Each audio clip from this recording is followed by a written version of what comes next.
What up YouTube? How are we feeling today? Hope you're doing great, hope you're doing fantastic. Back with another Division 2 video talking about all the information that brought to us yesterday with the state of the game, or at least finally a live stream again with Yannick and Daria, the new community manager of the Division 2, and it was a blast. They did a great job. They gave us all the information. They talked a little bit about information for the future, because this update TU15 with Season 9 is not the only one we are getting.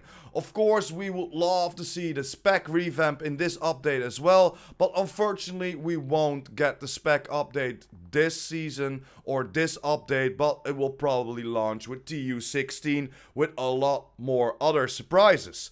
So let's dive right in. I'm gonna show you the trailers first. Yes, trailers, plural, because I showed us 2 trailers. Of course, a trailer for Countdown, and it looks so dope. Ubisoft is always so very good at making these trailers. And of course, the trailer for Season 9, the Hidden Alliance. So let's dive right into that first, and then talk about all the information that they gave us yesterday within the stream.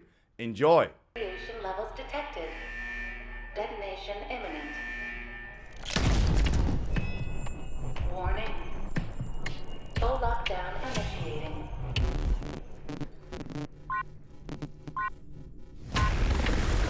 Sound the alarm! It's the division!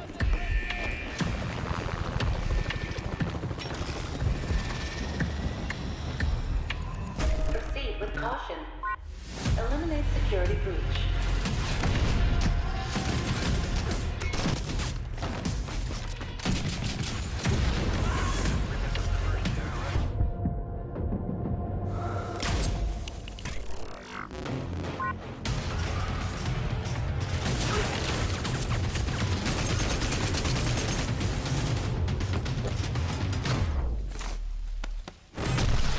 Experimental reactor unstable.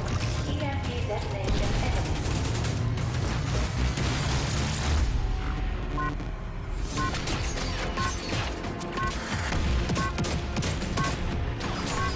Warning. Warning.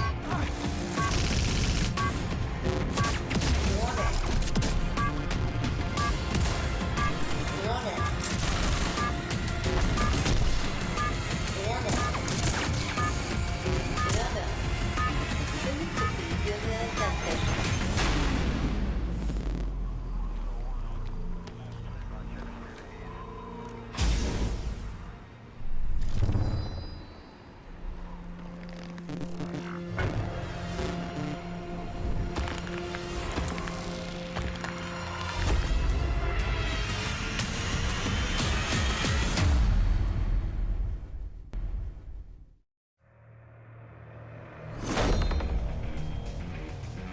This is Captain Lewis of the True Sons. My advanced team is already in DC. You still have no idea what you're up against.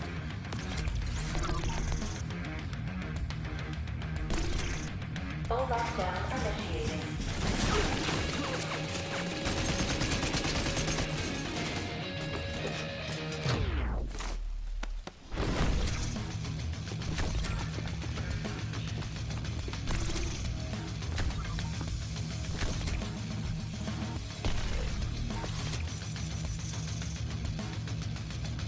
Well, it looks like the True Sons are getting bolder under their new leader, General Anderson.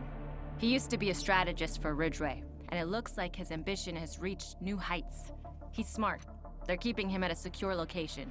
We're getting reports of 5 of his True Sons moving on DC. Major Castillo, a civilian turned True Son. Castillo's background is in engineering. He's been taking over radio frequencies and broadcasting these rants that, frankly, if you didn't know better, could be quite the recruiting tool. Sergeant Daniels. This woman is a piece of work. We're getting reports of her indiscriminately assassinating civilians in the street. She's on a rampage. We've also got a logistical nightmare on our hands with Lieutenant Chang. His background and experience has shored up the True Sun supply lines and weapons. We can't afford to let him build their stockpiles. Then there's Major Xander. She has some anger management issues. Xander's been torturing and interrogating civilians. I don't know what she's hoping to learn from them, but we can't allow her to carry out this inquisition. And last but not least is Captain Lewis. We haven't actually seen him in DC yet, but we've intercepted comms that imply he and General Anderson are planning something big. Agent, you know what to do. So those were the trailers, guys. Pretty dope, right? At least I enjoyed them. Ubisoft is always doing a great job on these trailers. But let's dive right into all the information that we got yesterday with the state of the game or the stream that they came out with. Daria, the new community manager, and Yannick were the hosts today, and they did a great job if you ask me. And they hit a surprise from the PTS. So there is a surprise in the next update airing this Thursday, 2 days from recording this video, and I'm very curious what it will be, so we need to look forward to the live patch. They want to explain the release cadence or lack of it for the last year. TU12 and Season 4 was supposed to be the last update for the game, but thanks to the good performance of the game, the development resumed, but it required recruiting a whole new team for a long-term support and created content which overlapped with the pandemic. It is smaller than the old team, but filled with people that chose to work for the division over other projects. And like Yannick said, they stopped the support of the game and people were sent away. People were sent to other companies or other branches of Ubisoft to work on other games, and you cannot get them back. Oh, by the way, we are just continue division, so come back. Screw Avatar, come back. Nobody is gonna do that, of course. And they needed to find a full new team and start from scratch. So no 100-man team anymore, but a smaller team. And Yves Palais said on Twitter that they were back to only 5 people. Yes, only 5 people from Massive at the beginning were working on this new update. Then over to Ubisoft Bucharest. Ubisoft Bucharest is in Romania, of course, and it was in charge of the development of the countdown mode. Starting working on the game on the 1st of April of 2021 and the first time working with the Snowdrop engine. They are very proud of the results, giving the requirement to adapt to the new workflow, engine and live game. And Ubisoft Bucharest helped the game out a lot, but they stated it as well that they started the game or started to work on the game with only 15 people. And at the max they worked with 35 people from Ubisoft Bucharest. So there was a very small team working on this update. And if I look back to how many people are working on this update and what we get, it is just very big. Of course, a lot of people wanted that big DLC drop. Who doesn't, right? A new map, a new whatever. But this update is very nice if you ask me. I like the countdown game mode. And then thinking about it, they only worked with around like 50 to 60 people on this project, on this content update is a very great job if you ask me. They decided on an 8-player activity with matchmaking mode to offer a different game mode. They wanted to offer more lore into the gameplay, and a power plant was the most interesting situation. At first it was during the daytime, but decided on the nighttime cycle to further increase the tension. And there were 19k players in the PTS, so 19 guys, 19k players in the PTS. It was the highest they had ever had. They acted a lot on the feedback given from the PTS, like the expertise system, cost and countdown difficulty. In that way they could give us the best working update, and we saw that in phase 1 it was way too easy, the countdown mode. Phase 2 they already bumped up the HP of the NPCs that we're fighting with. I couldn't play phase 3 because I wasn't in the country at that moment, but I had a lot of fun, and you saw that they really worked on the community feedback and they did a few great additions, especially for the HP from the NPCs in the countdown game mode. And Season 9 is the new season, Hidden Alliance, and this will feature Captain Lewis as the manhunt target, a new leader of the True Sons, and it is direct sequel to the events right after the end. And like we know, Faye died. They talked about it. Yes, Faye is dead.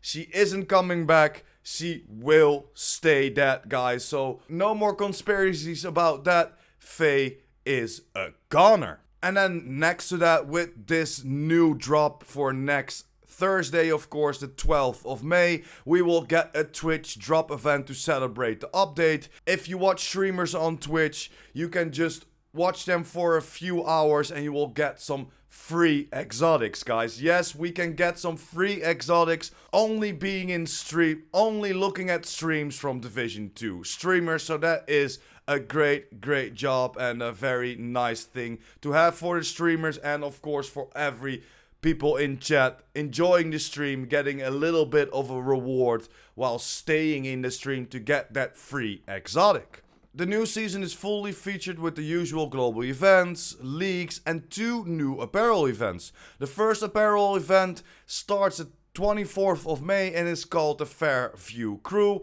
We have 2 screenshots of this apparel event, and next to that we will have another apparel event called Street Activation, and that will start on the 5th of July. This is a very special one because this will give us a full body apparel. As you can see, you won't see the chest anymore. Yannick told us about it as well within the stream, that this is gonna be a different apparel event because they're changing the transmog system a little bit. With this apparel event, you can just wear one suit.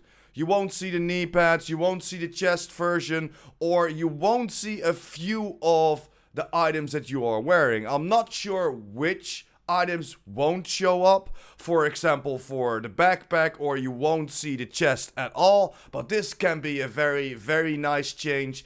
And then let's talk a little bit about the expertise and the countdown. The countdown is balanced to allow match-made players without optimized gear to able to at least complete the objectives. And then extracting is another matter because we know that extraction are gonna be tough. And I talked about the feedback on the different difficulties in Countdown and looking into ways to allow the players to tune the difficulty, but it's not here just yet. So we will only have one difficulty mode in the Countdown at the beginning, but they are looking into adding some more difficulties or adding another difficulty level to the Countdown. Because they still want to hear some feedback after the patch goes live, because most of the normal players or the casual players and the console players didn't have the chance to test the PTS out. So they want to hear from the casual player and the console player first before they are getting into that difficulty mode of the Countdown. The way expertise works means every time new gear is added in the game, it will increase the proficiency level, allowing more progression and balance as a passive progression instead of actively try to focus on it. Specialization system revamp is going to make a specialization a core component to builds. The new skill tree will force trade-offs between the different branches. It was scheduled for TU15, but it could not make it, and they decided to delay it to make sure it will be as impactful as they intended. Year 4 will continue to work with the seasons framework. With the new seasons and their passes along free content, no paid DLC planned. So that's a little bit bummer because a lot of people wanted to see that big DLC. They wanted to see a new Woni like we maybe thought at the beginning when they released all this information, but there's no DLC on the horizon. But we of course have some other things because they're changing a few things how the new seasons will work, or at least the new manhunts will work. They are thinking of new ways to allow the player to save items outside the current inventory and shared stash. And the team currently working on the division focuses in the PvE content.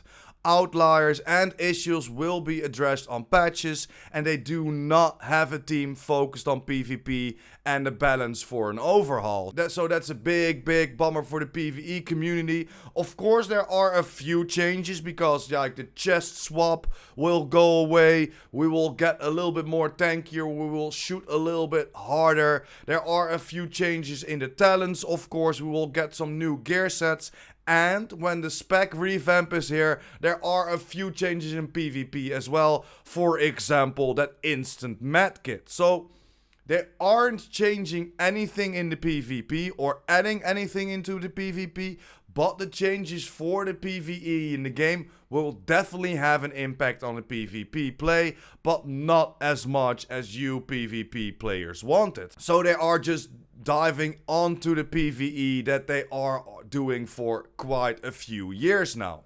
There are no plans for a whole new map like New York map, but smaller areas for specific activities are on the table. There are no plans for a whole new map like the New York map, like we just talked about a few minutes ago, so no big DLC like Wony, but smaller areas for specific activities are on the table. And that means think about, for example, a new map of Countdown in the future. And that could be very interesting. Are we getting 2 maps then? Or can we choose between map 1 or map 2? There's a lot of questions behind that, but it's good to hear that they are thinking about upgrading a few smaller things.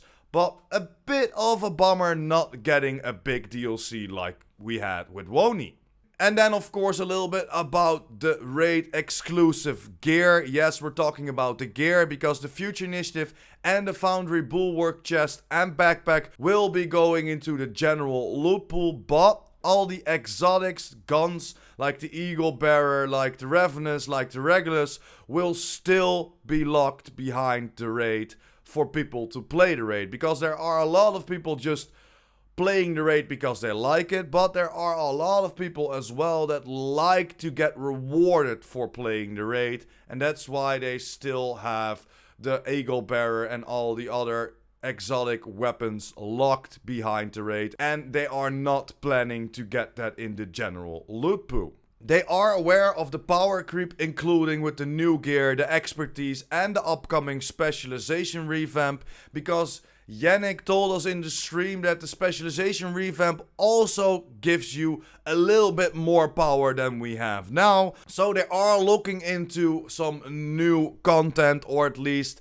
we need to get a little bit more challenging content, right? Because we're getting a little bit more powerful, and they are working on adding maybe a new legendary content and maybe new ways to tackle these issues, getting a little bit more exciting into the game, because we are getting more powerful, but the NPCs, all the missions are staying the same. So it's gonna be interesting what way they will choose to go for. And then we will have a free weekend, guys. Yes, next weekend from the 13th of May to the 15th of May, we will have a free weekend. But yeah, guys, that's pretty much everything they talked about in the stream. And of course, we will have some new Season 9 Hidden Alliance targets, starting on the May 12th with Major Castillo. So whenever this update goes live, we can instantly hunt down the first one, and it's gonna be Major Castillo. After that, from the May 31st, Sergeant Daniels will be here to hunt down. Then we will get Lieutenant Chang on June 21st. And then we have Major Xander on July 12th. If we took out every single one of them, then we of course will get the prime target, Captain Lewis, closing down this Season 9 Hidden Alliance, or at least closing down, of course, this manhunt. And next to that, there are a few more things that we will get. We will get, of course, a few global events. The Polarity Switch event, the Guardians event, the SHD Exposed. And, of course, we will get a few other things like the Hollywood event, Golden Bullet, and Reanimated. And those are, of course, already global events that were live into the game, but it's nice to still have the global events. I would love to see a few different global events, to be honest with you. But I'm very, very glad that the game is live again and we're getting some attention, new content with the game mode, and of course with the new Season 9 and the manhunt and all the lore with it. But yeah, guys, that's pretty much it for today. And next Thursday, we of course will be live on Twitch showing you everything that the game has to offer.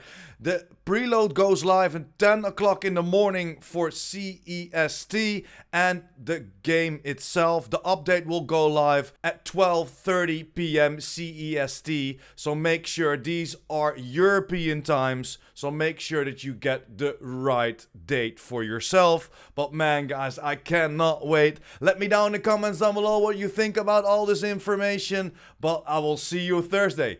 Thanks for watching, hope you enjoyed. Don't forget to smash that like button and hit that subscribers button. And of course the notification bell. PurePrime out.